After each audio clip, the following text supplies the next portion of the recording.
Hey everyone, you're watching Rebel Fund, the world's only daily crowdfunding show. Holy F. I am so excited to talk to you about today's Kickstarter project. I'm more excited than this kid. The clip always gets me. The kid's just screaming at the box.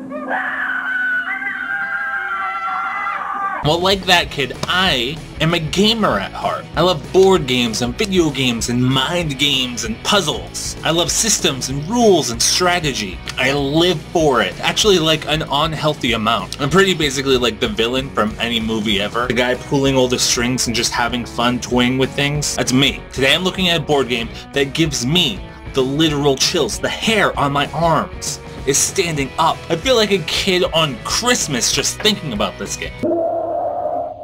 Check it out.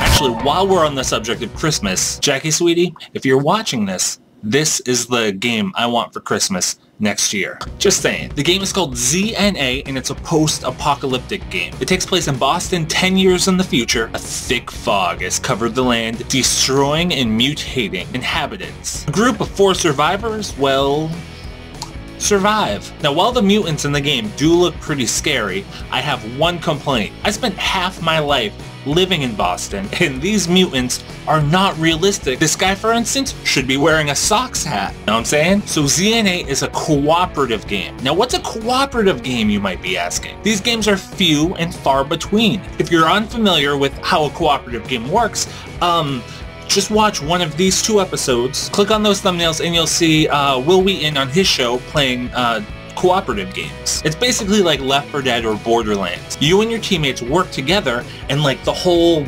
world is out to get you. Co-op games are great. They're so much fun. They really bring you closer to the people you're playing with, and that's the reason that we game to begin with. Ironically, co-op games are also good if you're like a reclusive shut-in. This one at least is possible to play with as few as 1 players. Just you, box of tissues, tub of ice cream, playing this game all by yourself. Yeah. So in the game, you progress across multiple boards, you search for equipment, swap it with your teammates, depending on who, would make sense to have it. You could craft physical weapons, you could find chemicals and craft chemical weapons. You can either play by leveling up your character across the scenarios, or you can just play a solo game and not worry about character level. So the base board game has 4 characters to choose from. Each has distinct abilities and starter equipment.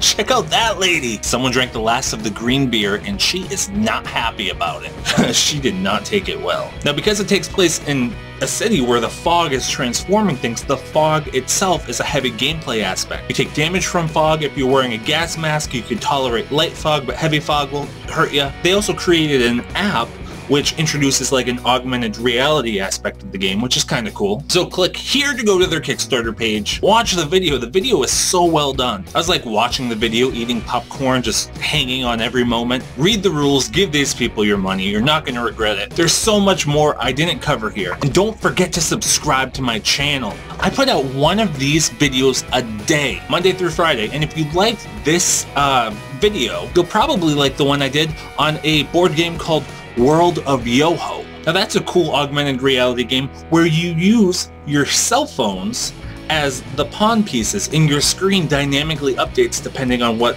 spot you're in the game. Awesome, awesome stuff. And going a step further into that whole virtual reality thing, you should check out the one I did on the Nimble Sense. It's the most important step we've taken into virtual reality ever. And even though they closed down the Kickstarter page because they were purchased by Oculus, it's still some cool stuff. You'll be glad you checked it out. So subscribe and I'll see you on Monday.